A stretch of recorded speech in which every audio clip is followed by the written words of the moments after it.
እንግዲህ ሌላው የህብረተሰብ ክፍልስ ከዚህ አንፃር ምን ይጠበቅበታል ነው? አሁን በእነሱ አንድ መድረክ ላይ ይህንን ትግል መረጃ በሚያቀብል የማህበራዊ መድረክ ላይ የሚተላለፉ መልእክቶችን እከታተላለሁ። መረጃዎችንም ከዛ ነው ማገኘው። ዲጂታል ሐኪም የተሰኘ የድረገጽ ነው ወይም ደግሞ የማህበራዊ መድረክ ትልቅ መረጃዎችና ወቅታዊ ነገሮችን ነው እያቀረበ ያለው። የተከበርክ የኢትዮጵያ ህዝብ ሆይ በዚህ ሰዓት ድንገተኛ ህክምና ክፍል ሐኪም ካጣ አጠገብ ያለው ፖሊስ ጣቢያ ነኝ መተጠይቀኝ ይላል። አሁን ለህብረተሰቡ ጥሪ እየተደረገ ነው። ደግፈን እዛ ካጣኸኝ ያለውት ፖሊስ ጣቢያ ነው፣ ታስር ያለው የታሰርኩት ላንተ ነው። ስለዚህ የኢትዮጵያ ህዝብ መልስ ያስፈልጋል። ምናልባት ከዚሁ ጋር በተያያዘ አንድ ዶክተር በረከት አማኑኤል የተባሉ የጻፉትንም እዚሁ ለተመልካቾች ብናገራ ጥሩ ይመስለኛል። ለኢትዮጵያ ህዝብ ከልጅህ በሚል የተላለፈ መልእክት ነው። በቃ ራበኝ፣ መኖር አልቻልኩም፣ ልጄን ማስተማር ማሳደግ አልቻልኩም፣ በባዶ ሆዴ ሰው ቀድጄ አልሰፋም አለ ሐኪሙ። ይህንን እኮ አህያ በሬም ይላል። ከደከመው ካቃተው በአቀበት ላይ አህያውም ይንበረከካል። በእርሻ መሃል በሬ ይዝላል። ጭልጥ ያለ በረሃ ውስጥም ነዳጅ ሲያልቅ መኪና ይቆማል። በቃ ወደዛ ደረጃ ደርሷል ሐኪሙ። እንዲያው ከጫካ በርግዶ ገብቶ ዛሬ ስራ ካላቆምኩ አልተባለም እና ምራበኝ ነው ያለው። በቃ ቅርጽ ምናምን አትስጡት። የደከመን አህያ ባርጩሜ የዛለን በሬ በዱላ ነዳጁ ያለቀበትን መኪና በማስፈራራት አታስነሳውም። ይሄው ነው። ትልቅ መልእክት ነው ገለታው። እውነት ለመናገር ትልቅ መልእክት ነው። የመጨረሻ ደረጃ ደርሰናል ነው። ከዚህ በኋላ ምንም የምንደራደረው ነገር የለም። የምንደራደረው ምናልባትም በሰው ልጅ ህይወት ላይ ነው። እየራበን ልንሰራ አንችልም። መብላት ካልቻልኩ ማልከም አልችልም የሚል ነው እንግዲህ ትልቁን መፈክር። ስለዚህ ከሌላው የህብረተሰብ ክፍል ምን ይጠበቃል? እንዳልኩ ሀዲያ ላይ የተነሳው የተማሪዎች ንቅናቄ በጣም የሚደንቅ ነው። ሀዲያ ለነገሩ ቀደም ሲልም ጀምረውታል። የሚተባበራቸው ስላጡ ነው። እዛ እኮ መምህራን ደሞዝ ሳይከፈላቸው፣ የጤና ባለሙያዎች ደሞዝ ሳይከፈላቸው ወራት ይቆያል።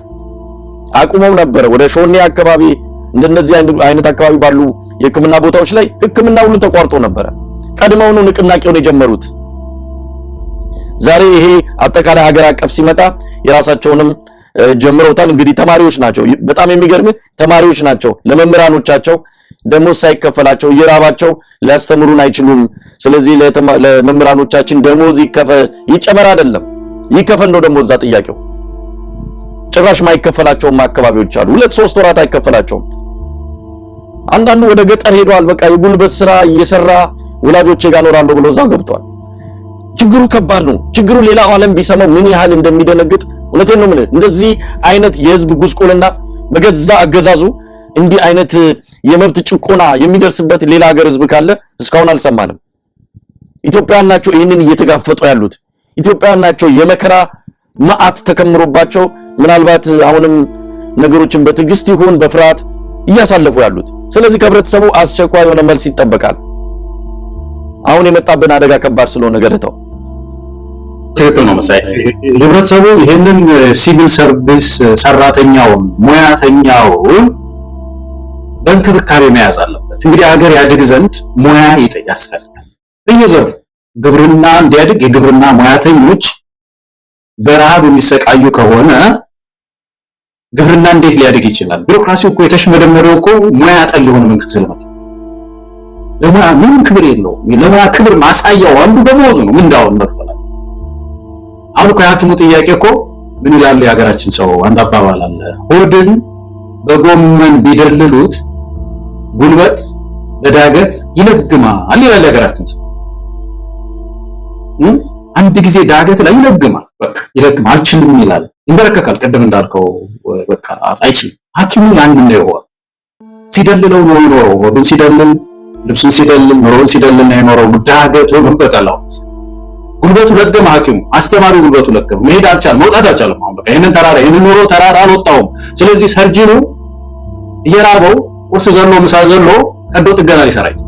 በጣም አቴንሽን የሚጠይቅ ስራ ነው የህክምና ስራ። እንደምታውቀው በጣም ብዙ የምንሰማው ነገር እንደዛ ነው። እንግዲህ የነሱ ስራ ውስብስብ ነው። በጣም ህይወት ማትረፍ ነው። ሰው እንዴት አንድ አስተማሪ ኑሮ እያሰበ ያስተምራል? እንዴት አንድ ሐኪም ይሄንና ፕሮፌሽናልስ በጣም ከባድ ችግር ውስጥ ነው የገቡት። ስለዚህ ያልከው ትልቁ ነገር ምንድነው? ሙያተኞችን ያጉላላህ ስለ ሀገር እድገት ልታወራ ትችል። እኔም የምከፍለውን ቀረጥ አይደለም የምትከፍለው አንተ ደሞዝ ክፈላቸው በሚገባ ለድሮን ከምታወጣ፣ ለዚህ ከምታወጣ፣ ለትርኢት ከምታወጣ፣ ለሾው ከምታወጣ ሙያተኞችን ያዝልኝ ማለት አለበት ሐኪም ሀገር የማነው ህብረተሰቡ ያድግ ዘንድ። እነዚህ ተማሪዎች በጣም አስተዋዮች ናቸው። እኛ አስተማሪዎችም ሐኪሞች የሚሉት ነገር አለ። አሁን እኛም በትምህርት ቤት ውስጥ ምንለጥፈው ነበር። ምን እንላለን? በትምህርት ቤት ውስጥ ተፈላጊው ሰው ተማሪው ነው እንላለን። ተማሪው ደግሞ ምንድነው የሚለው ማለት ነው መሳይ? በትምህርት ቤት ውስጥ ተፈላጊው አስተማሪው ነው። እኔ እኮ አንተ ስላለ ነው የመጣሁት፣ ልማር የመጣሁት አስተማሪ ሆይ መምህር ሆይ አንተ ስላለ። አንተ ከደከምክ ጉልበትህ ከደከምን ያልማርም ማለት ነው። ስለዚህ የአስተማሪዎች ደሞዝ መጨመር አለበት። ቀጥተኛ ጥያቄ ነው። በቀጥታ ተማሪውን የሚያገኘው ጥያቄ ነው። ተዘዋዋሪ አይደለም። የተዘዋዋሪ ጥያቄ ቀጥታ የራበው አስተማሪ እኔን ሂሳብ ያስተምረኛል። ልጁን ቁርስ እንዳይበላ አድርጎ የመጣ መምህር በንጽህ ልቦና አዲስ ራዕይ ደስ ብሎት እኔን እንዴት ሊያስተምረኝ ይችላል? ልጁ ተርቦበት። በቀደም አንድ የሰማሁትን ዜና ሸር አድርጌ እንደሆነ አላውቅም። እዚህ አዲግራት ውስጥ አንዲት ነርስ ጠዋት ስትነሳ ልጆቿ ቁርስ ስጪኝ ይሏታል። የላትም ቁርስ በሚዲያ የተነገረ ነው መሳይ እና የላትም።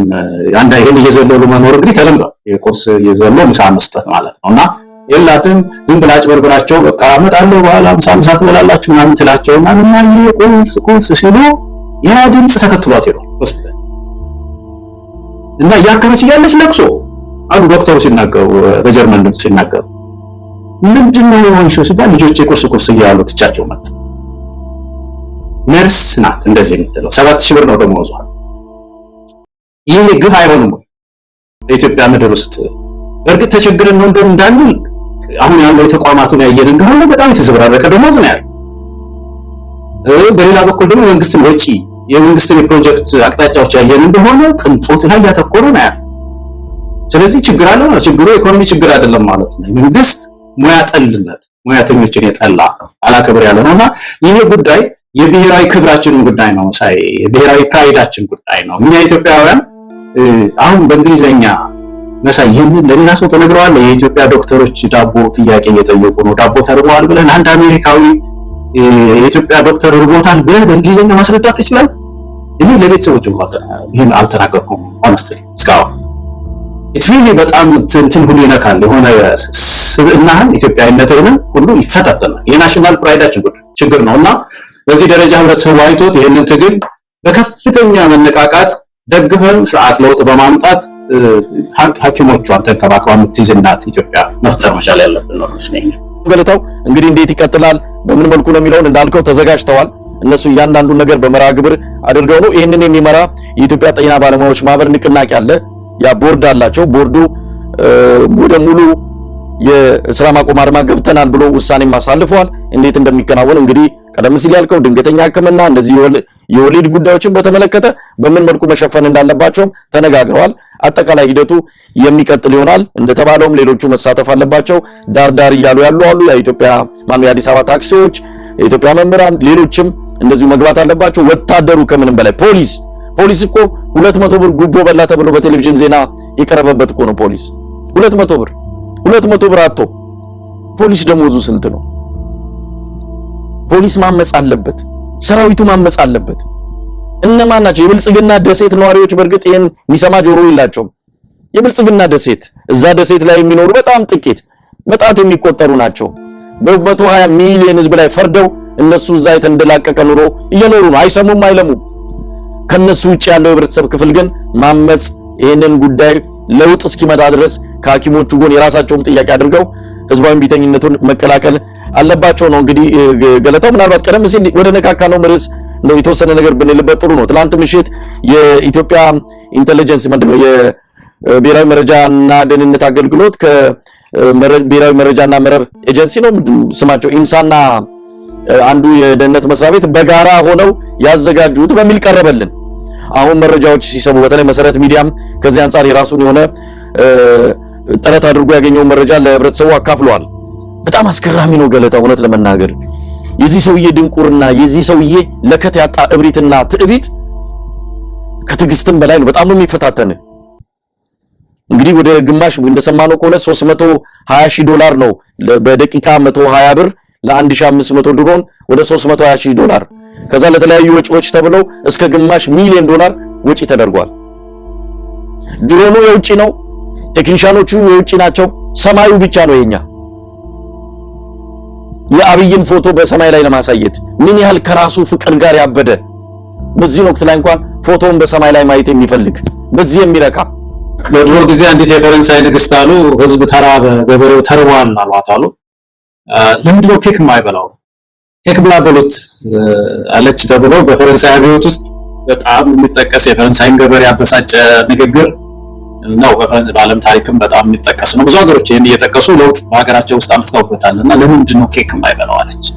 ያልተነካ ግልግል ያውቃል። ከእውነት እኮ ነው። አሁን መድኃኒት ፋብሪካ የላት ይህች ሀገር። አስፒሪን የሚባለው በጣም ዝም ብሎ ሕክምና ፋርማሲ ያለ ዶክተሮች ትእዛዝ የሚገዛ መድኃኒት እንኳን በእጥረት ባለባት ምድር ውስጥ መድኃኒት በየቤት እያመጣ ምንድነው የሚያስውጥህ ሮቦት የመጣለ ነው የሚል ሰው ከዚህ ከኬክ እንትኗ ምንም የተናነሰ ነገር አይደለም።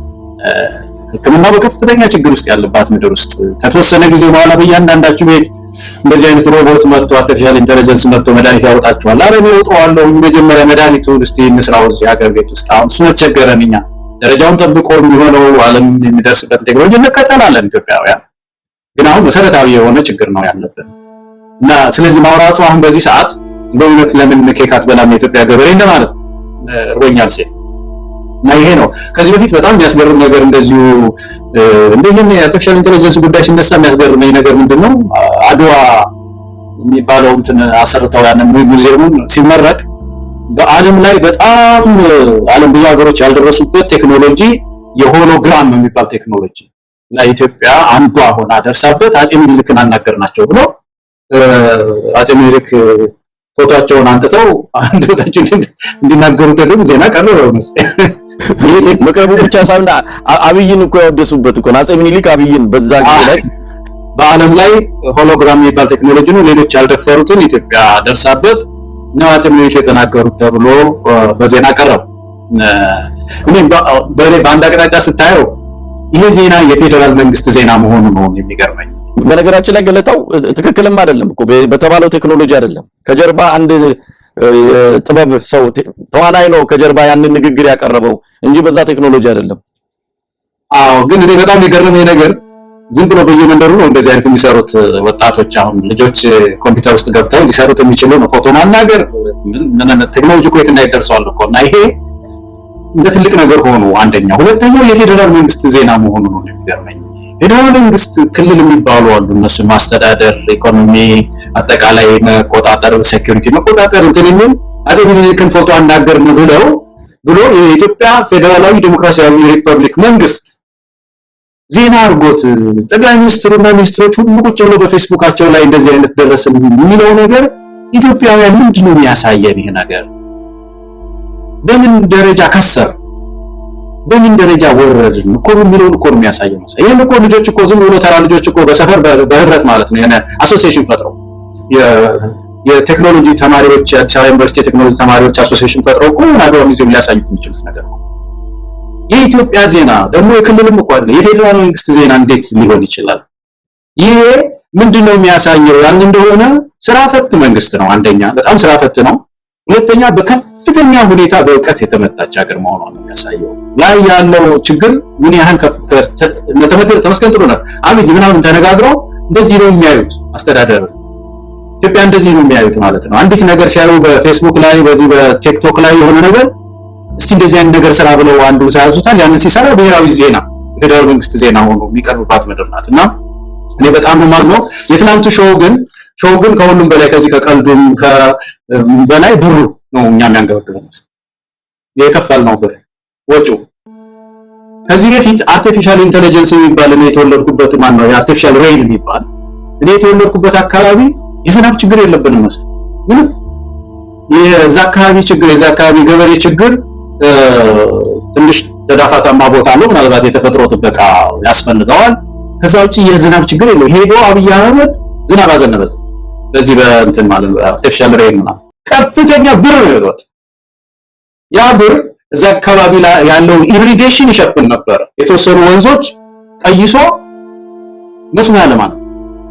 አንድ ቀን ዝናብ ፈሰሰ የተባለው ገንዘብ ማለት ነው።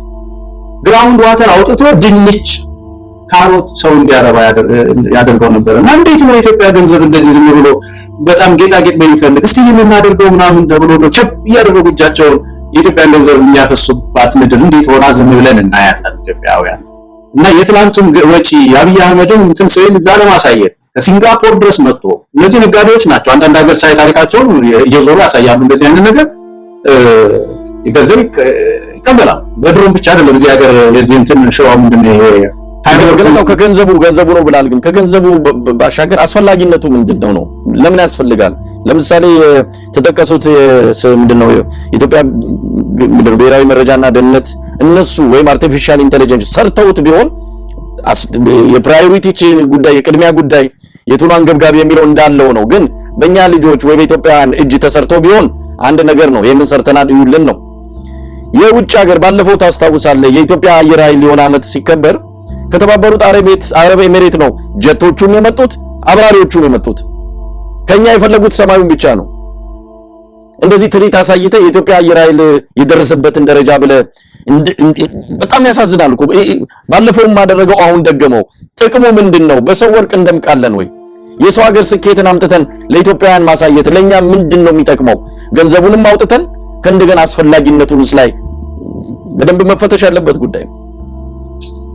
አስፈላጊማ የሚባል ፕሮጀክት የለውም የመንግስት ምንም አስፈላጊ የምትለው ነገር እኛ ለተቃውሞ አይደለም ሳይመችም እኛ በይሄንን መንግስት ለተቃውሞ ነው ብቻ እንደፈልገን ለመቃወም ብለን እኮ አይደለም። ምንድነው አስፈላጊ ፕሮጀክት ያለው? ኮሪደሩ ሁሌ የምንጮህበት ነው። የኮሪደር ልማት ሎጂ የሚባለው ሁሌ የምንጮህበት ነው። ይሄ ምንድነው ልማት ፕሮጀክት የምንለው የተቋም ችግር አለብህ እዛ ግብና ይስራው አትግባ የምንልበት ነው። የትኛው ፕሮጀክቱ ነው ትክክል ነው? እና ይሄ ደግሞ በጣም ተበተሰበን የማበሳጨው ከሁሉም በላይ እንግዲህ በዚህ ሐኪም እየጮኸ ዳቦ ራበኝ እያለ ሌላው እየጮኸ ለዚህ ይህን ያህል ወጪስ ደግሞ እንዲህ የምናወጣበት ነገር ምንድነው? ምክሪቱ ከሁሉም በላይ ያነሳው ነገር ወይ የእጃችን የሥራ ውጤት አይደለም። እንደተረፈው ሰው ዘና እንዳለ ሰው እስቲ ደግሞ ከዛ ሀገር የሆነ እንትን አምጡልኝና ሾው ያሳይ የሚያስብል ነገር አለው ኢትዮጵያን የሚመራ መንግስት። ንጉስ አሁን ንጉሶች እኮ ብዙ ጊዜ አንዳንድ ነገስታት ጨካኝ ነገስታት የሚባሉት በቃ ህዝብ እየተራበ በመካከል እነሱ የሆነ ድግስ ተደግሶ በቃ ሾው እንዲኖር ትርኢት እንዲታይ ያደርጋል። አብይ እኮ የሚያደርገው እኮ በቀጥታ ያንን እኮ ነው።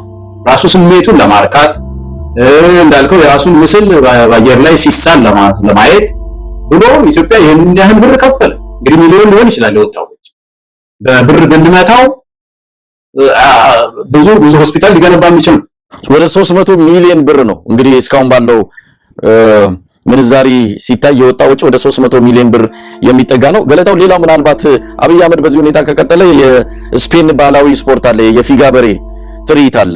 እነሱኑ ከነበሬዎቹም ስፖርተኞቹም መጥተው እንዲያሳዩ ሊያደርግ ይችላል አዲስ አበባ። ሰውየው ከዚህ ምንም ከማድረግ ወደ ኋላ የሚል አይደለም። በራስ ፍቅር ያበዳውን ፎቶውን ሰማይ ላይ ሰቅሎ ራሱን ነው እኮ የሚያየው። እንዴት ተገርሞ እንደሚያይ በቪዲዮዎች ላይ ስንመለከት ምን ያህል በራስ ፍቅር ያበደ እንዲህ አይነት ሰው እጅ ላይ ወድቃ ሀገሪቱ እስካሁን መቆየቷ ራሱ በጣም አስገራሚ ነው።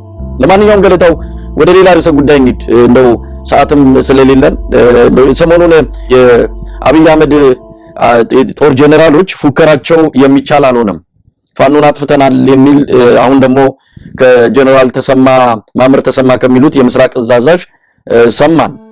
እንዲህ አይነት ነገር አጥፍተናል፣ ዱቄት አድርገናቸዋል፣ መለቃቀም ነው የቀረነው የሚለው የየጊዜው ዲስኩር አበቃና ደግሞ አሁን ሙሉ በሙሉ አጥፍተናቸዋል። እንደውም መሪዎቹ መውጣት በማይችሉበት ቅርቃር ውስጥ ጎረቤት ሀገር ተደብቀው ነው ያሉት።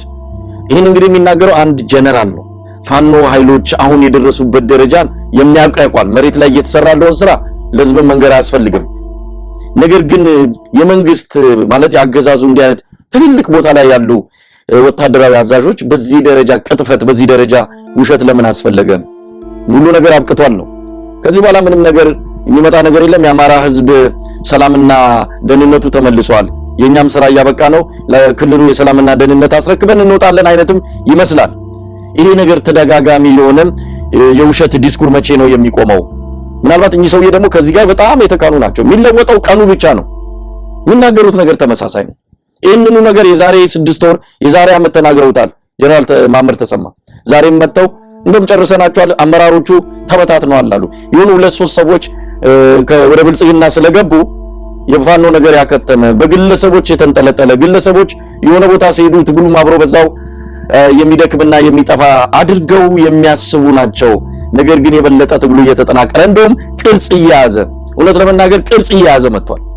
በደንብ አገዛዙን እድሜ ሊያሳጥር በሚችል ቁመና ላይ እየደረሰን ያለው።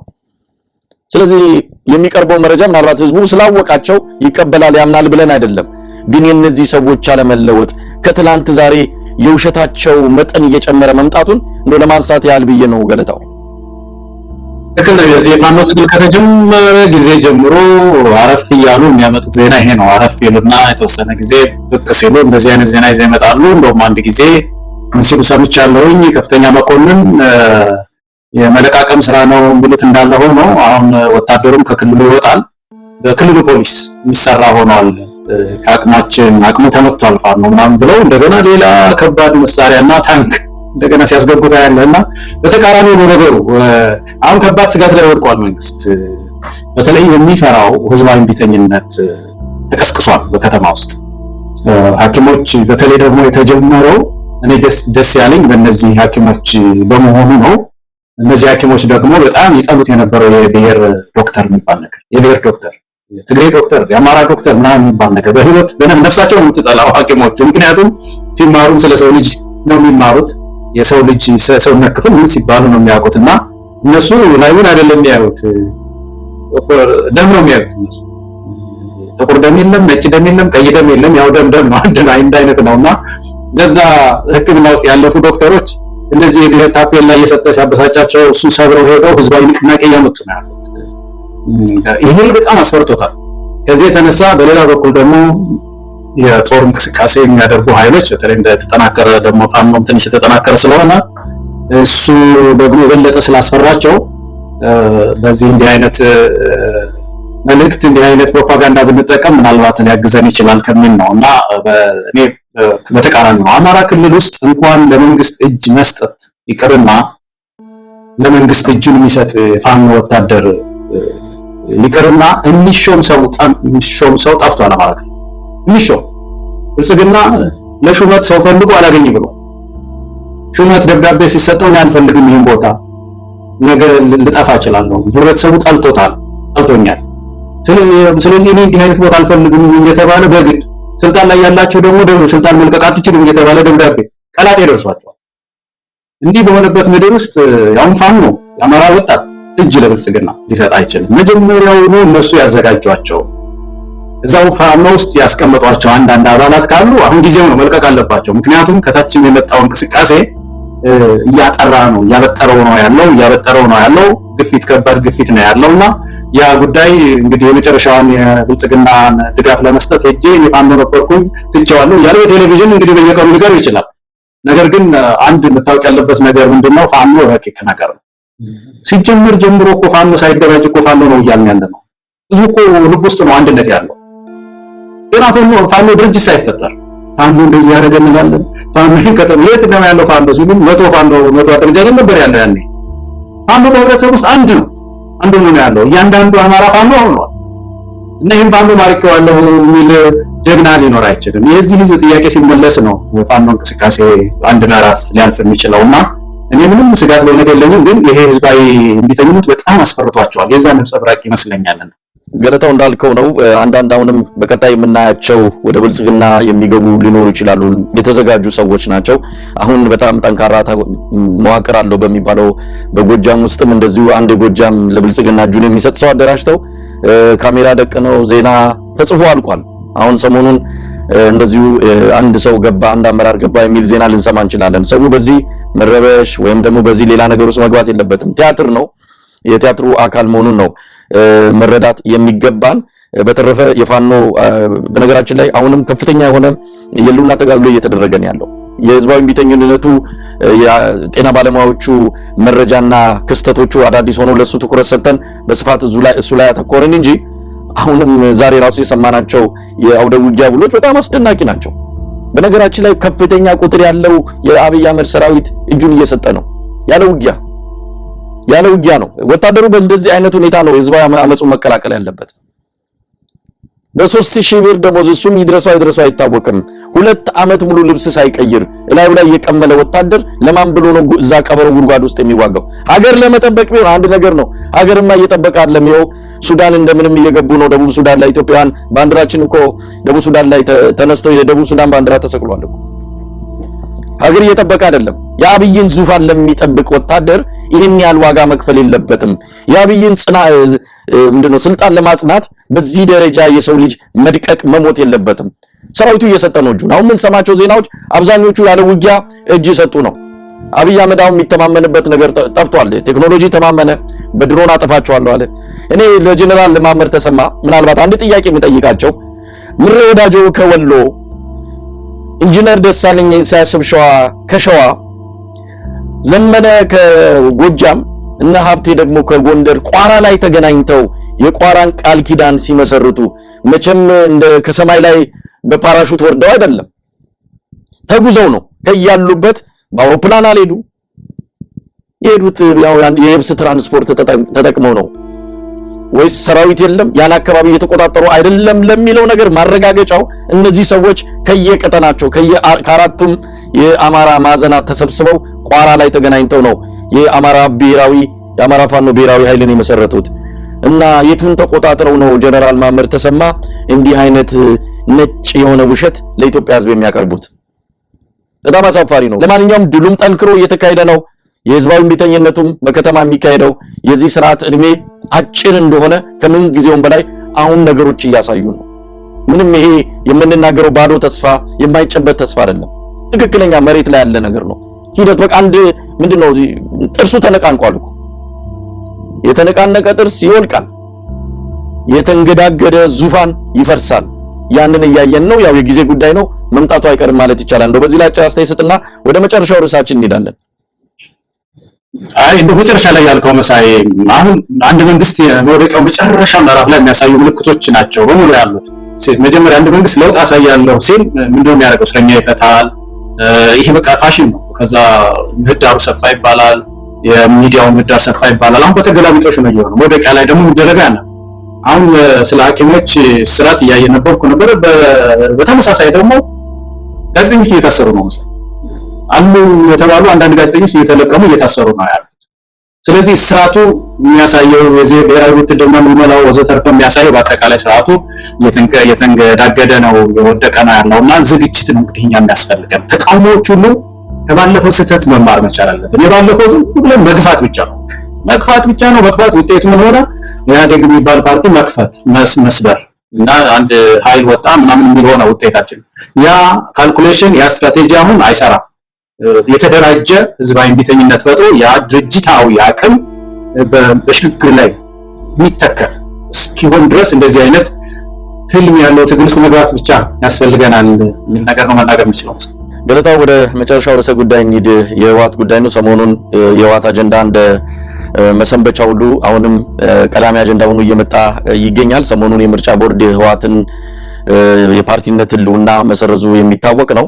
ያንን ተከትሎ ማለት ከዛ ቀደም ብሎ በዋዜማው ጌታቸው ረዳ በብሔራዊ ቴሌቪዥን ላይ በአገዛዙ ልሳን በሆነው ፋና ቴሌቪዥን ላይ ቀርቦ 2 ሰዓት የፈጀ አንድ ቃለ መጠይቅ አድርጎ ነበር። ቃለ መጠይቁ በአብዛኛው የህወሓት የተወሰኑ መሪዎችን በስም እየጠቀሰ ወንጀለኝነታቸውን፣ ዘራፊነታቸውን፣ ሌብነታቸውን የገለጸበት በጣም ብዙ ሰዎች የተከታተሉት ነው። ኑዛዜ ይሁን ንስሐ በእርግጥ የሚታወቅ ነገር የለም። እሱ ንስሐ ነው ብሏል። ንስሐ መሆኑ ግን አጠራጣሪ መሆኑን በተደጋጋሚ የተለያዩ ሰዎችም እያሳዩ ይገኛሉ። ለማንኛውም የአሁኑ የህወሓት መግለጫ የፌዴራሉ መንግስት ከፕሪቶሪያ ስምምነት ውጪ ይሄ ጠላት አድርጎ ማሳየት፣ በተለያዩ ፕሮፓጋንዳ አንዱን ማጥላላት መቆም አለበት የሚል የስምምነቱ አካል አለ። ያንን በመጣስ ስም እያጠፋ ነው የህወሓትን መሪዎች፣ የህወሓትን ተቋማት፣ የትግራይ ተቋማትን እያሉ ነው የገለጹት። ያንን በጌታቸው ረዳ አማካኝነት ፌዴራል መንግስቱ ህግ እየጣሰ ነው፣ ስም እያጠፋ ነው፣ እያጥላላ ነው የሚል ክስ አቅርቧል ህወሓት። ከዚህ በተጨማሪም በአንዳንድ በተለያየ መልኩ ከሰራዊቱ የተለዩ ወደ ቤት የሄዱ የተቀነሱ አባት አርበኞችን ሌሎችንም ሚሊሻዎችን ጭምር ጥሪ እያደረጉ ነው። የክተት ይመስላል። ምናልባት ህወሓት አሁንም ጦርነት የፈለገ ነው የሚመስለው። ወደ ጦርነት ለመግባት የክተት የሚመስል ጥሪም አድርጓል። ለማንኛውም እንዴት አየው? ጌታቸው ረዳ ፓርቲን ሊያፈርስ ነው፣ ህወሓትን አፍርሶ ሊመጣ ነው። እንግዲህ ያው ለጌታቸው ረዳ ብልጽግና አንድ ያዘጋጀለት ፓርቲ አለ።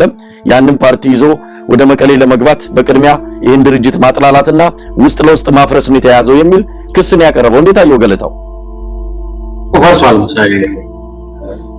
አንድ 3-4 ዱላዎች አርፈውበት ፈርሷል። አንደኛው የትግራይ ህዝብ ነው። በህወሓት ታሪክ ውስጥ ከትግራይ ህዝብ ጋር የተፋታበት ዘመን እንደዚህ የለም። አሁን በራሱ ላይ እኮ ጦር ሁሉ አንሳበት ሰው እኮ ወጣቶች እኮ ጫካ የገቡበት ሁኔታ ነው ያለው ትግራይ ውስጥ ህወሓትን የሚፋለሙ ማለት ነው። ከእያንዳንዱ ትግራዋይ ልብ ውስጥ ወጥቷል፣ ተፋቷል ህወሓት እና ፈርሷል በትግራይ ልብ ውስጥ። ሁለተኛው ነገር ያፈረሰው በራሱ በድርጅታዊ አሰራሩ ነው። ራሱ ምርጫ ቦርድ ሳያፈርሰው ማለት ነው። ቀደም ብሎ ስብሰባ ማድረግ እንኳን አልቻለም። የቁጥጥር ኮሚሽን አይደለም የሚባለው በፓርቲ ውስጥ ከፍተኛ ስልጣን ያለው ይሄ ፓርቲዎች ሲሰበሰቡ ትልቅ አካል ነው በኢትዮጵያ ምርጫ ህግ ውስጥ።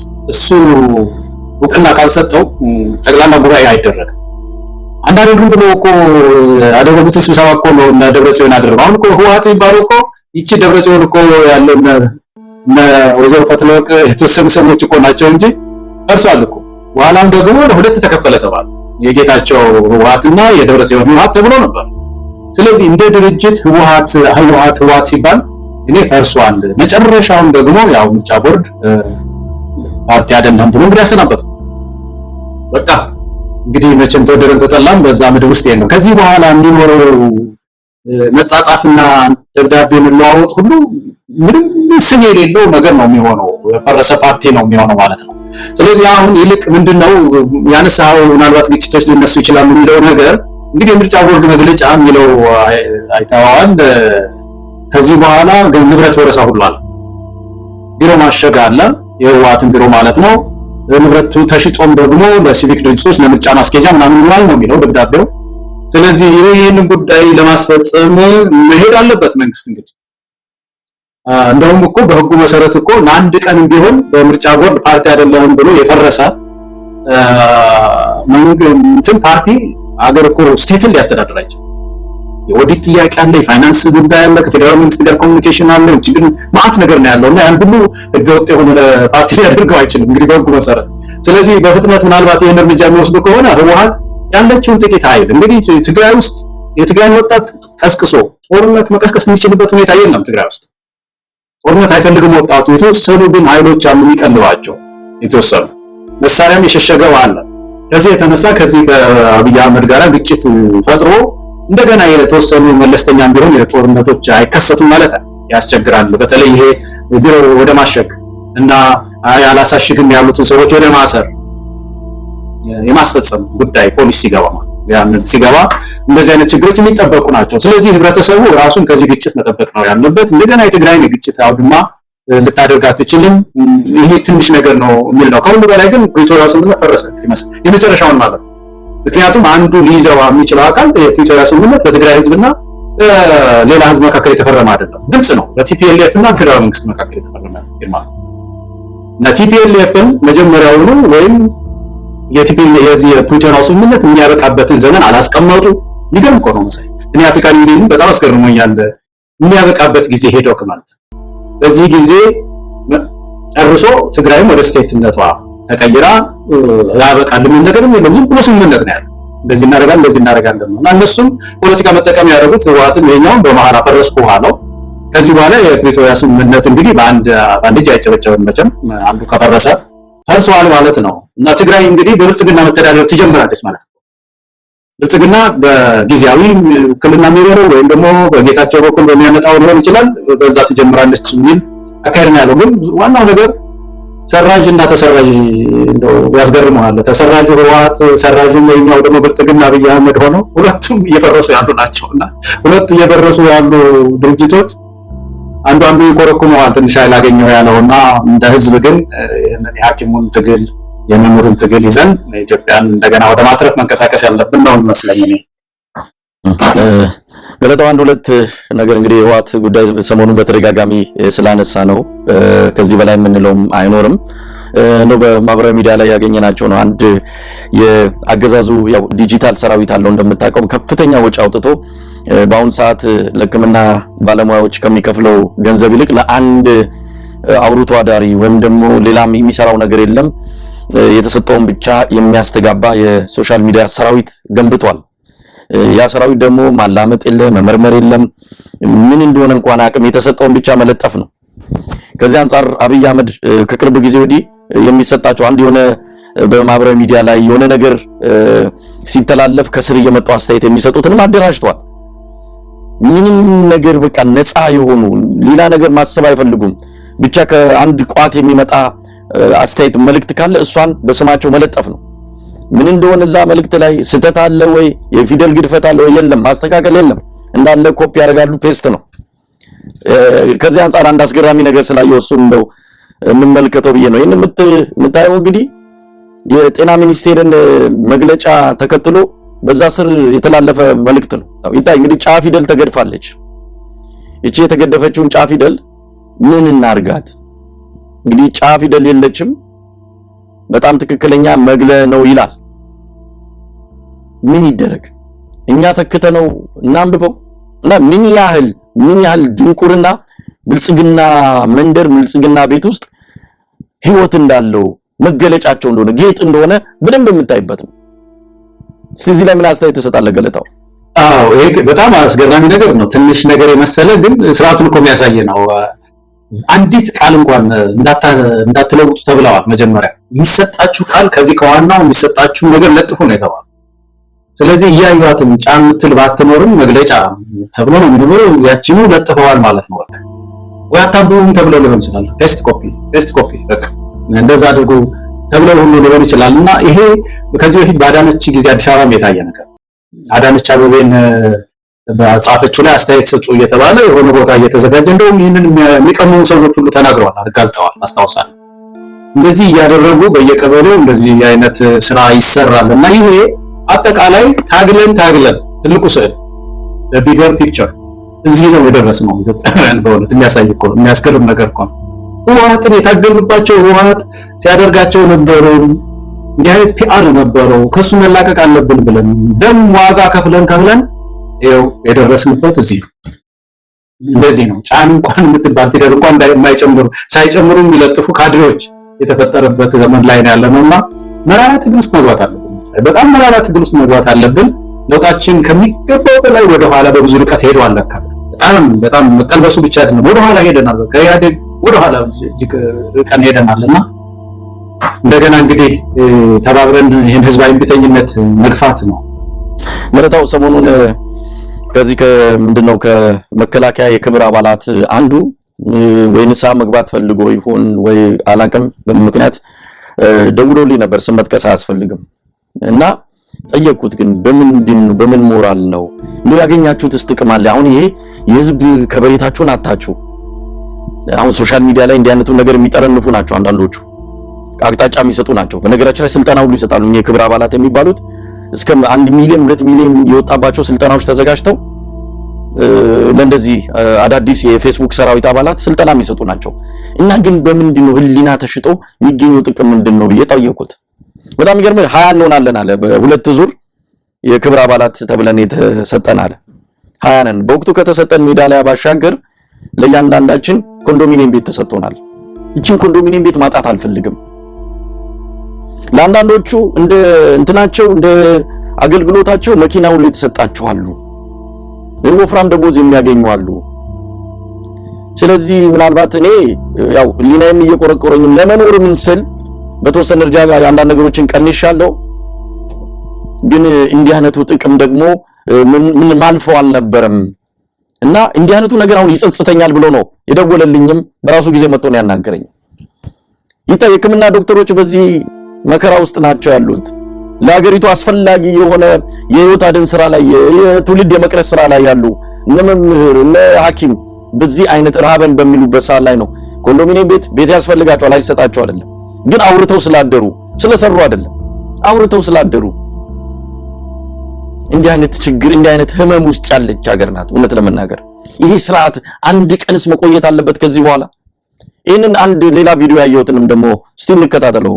ገለታው ኢትዮጵያ አይደለንም እኛ የሱስ ዜጋ አይደለንም። በተወለድንበት ሀገር የት እንድረስ የት እንሄድ? ራብ አለ፣ ልጆቻችን ራብ አለ። ምንም አትሄድ ልናገኝ አልቻልንም። እንዴ በምን ለልጆቻችን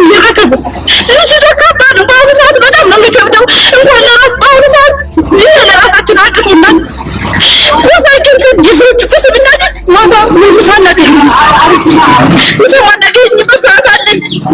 አራስ ይታቀፈን አይነ ስውራን አለ፣ ደካማ አለ፣ በሽተኛ አለ። ግን ከምናገኘው ለልጆቻችን ነው ትለኛለን። እዚህ ጋር ጉልበት እያለን የሰው ፊት አይተን የምንበላው እንዴት ነው? እሺ የተወለድንበት ሀገር የተጠራስ ሀገር የለም። ሀገራችን ይሄ እንዲህ ነው ገለታው። ይሄ ነው። ይሄን የትላንቱ ትርኢት አይሸፍነው። ይሄን የህዝብ ጉስቁልና፣ ይሄን የህዝብ ምሬት፣ የትላንቱ የድሮን ዳንስ ሊሸፍነው አይችልም። የአብይ አህመድ ሮቦት ሊሸፍነው አይችልም። የአብይ አህመድ የፏፏቴ ዳንስ ሊሸፍነው አይችልም። እቺ ናት ኢትዮጵያ። ኢትዮጵያ መገለጽ ካለባት በዚህች እናት ነው። የት ሄዱ? የት ነው ሀገራቸው? ለብልጽግና ደሴት ነዋሪዎች ነው ይሄንን መልእክት የምናስተላልፈው። አሁንስ አይበቃችሁም ወይ? ከዚህ በኋላ ምንድነው የምትጠብቁት? እንግዲህ ሌላው በእርግጠኝነት 10 ምናምን ሚሊዮን አባላት አሉኝ ይላል ብልጽግና። ከ15 ሚሊዮን አባላቱ 14 ሚሊዮኑ ተመሳሳይ ችግር ውስጥ ነው ያለው። ተመሳሳይ ህዝቡ የሚጋፈጠውን መከራ ነው እየቀመሰ ያለው። ግን አብይ አህመድ ለሚበላው አብይ አህመድ እንደዚህ አይነት የቅንጦት ህይወት ውስጥ ላለው አራጋቢና የዳር ተመልካች ሆኖ የብልጽግናን እድሜ የሚለምን የብልጽግና አባል አለ። ለነሱ ነው ይሄ ጥያቄ የምናቀርበው። መቼ ነው በቃን የምትሉት? እናንተስ መቼ ነው የምትነሱት? መቼ ነው ለአብይ አህመድ ምርኩዝ ሆናችሁ የዚህን ህዝብ ሰቀቀን መከራ እንዲቀጥል የምታደርጉት? ይሄ ለብልጽግና ደሴት ነዋሪዎች እንደዚሁም ሳይበሉ ዝም ብለው ለሚጮሁ የብልጽግና አባላት ነው ይህን ጥያቄ የምናቀርበው። ገለታው ትክክል ነው። ብልጽግና አባላት ከዛም ባሻገር ደግሞ ይሄ መንግስት የአብይ አህመድ ይሄን ሁሉ የህዝብ እንባ መልስ እንዳያገኝ በኃይል እየተጠቀመው ያለው መለዮ ለባሽ ነው። መለዮ ለባሽ ይባል ነበር በቀደመው ጊዜ እና መሳሪያ የያዝከው ኢትዮጵያዊ ሆይ ፖሊስ፣ ሚሊቴሪ፣ ወታደሩ እናንተን ነው እየተጠቀመ ያለው። እናንተን ሐኪሙን እየበደለ ያለው፣ አስተማሪውን እየበደለ ያለው፣ ድሃውን እየበደለ ያለው። እንደነዚህ አይነት እህቶች እንባ በየቦታው ነው ያለው፣ በየከተማው ነው ያለው፣ በየቤቱ ነው ያለው። ስለዚህ እናንተ መሳሪያ የያዛችሁ መለዮ ለባሾች በእውነት ለመብታችሁ ለኢትዮጵያውያን መብትም መታገል በእውነት ይጠበቅባችኋልና መሳሪያ አትሁኑ ነው። እኔ በቃ አሁን ዞሮ የሚያስፈራራው ምንድነው? ህዝባዊ አመጽ ሊነሳ ነው ሲባል ጠመንጃ ነው። ጠመንጃ የያዝከው ወታደር በእውነት ከህዝብ ጋራ ከህዝባዊ እምቢተኝነት ጋራ የምትወግንበት ጊዜ አሁን ነው። የእነዚህ እህቶች እንባ እየጮኸ ነው ያለው፣ ድምጻቸው እየጮኸ ነው ያለውና እኔ ወደዛ ጥሪውን ወደዛኛውም ሴክተር በጣም በኃይል ማስተጋባት ያለበት ይመስለኛል። ወንድም እህቶቻችሁን ደግሞ በእውነት ሐኪሙም አስተማሪውም ይሄ ወንድሞቻችን ናቸው። ፖሊሶች በጣም የተጎሳቆሉ ፖሊሶች ናቸው። አዲስ አበባ የምናያቸው በጣም የተሰቃየ ህዝብ እኮ ነው ፖሊስ። ወታደሩ ምንም በደሞዝ እኮ መከራውን ነው የሚያየው። ሙሳይ ወታደሩ በተለይ ልጁን ማስተማር አይችልም። ተቆራጭ ነገር አድርጎ ድሮ ተቆራጭ ማለት ነበር ወታደሩ ለልጁ ቤተሰቡን ይተው ነበር። አሁን እንደዛ አይነት ነገር የለም እና ወታደሩም ፖሊሱም ባካቸው ህዝባዊ እምቢተኝነቱን ደግፉ ነው የሚል ጥሪ ማስተላለፍን ከብልጽግናው ባሻገር የሚያስፈልግ ይመስለኛል። በጣም አመሰግናለሁ ገለታው። እንግዲህ የዛሬውን ዝግጅት በዚሁ ነው የምናበቃው። በዕለተ ቅዳሜ ተገናኝተን ያሉትን ወቅታዊ ጉዳዮች የዳሰስንበት የአንከር የመረጃ ክፍል ጊዜ ይህንን ይመስላል። ገለታው በጣም አመሰግናለሁ። እኔም በጣም አመሰግናለሁ መሳይ።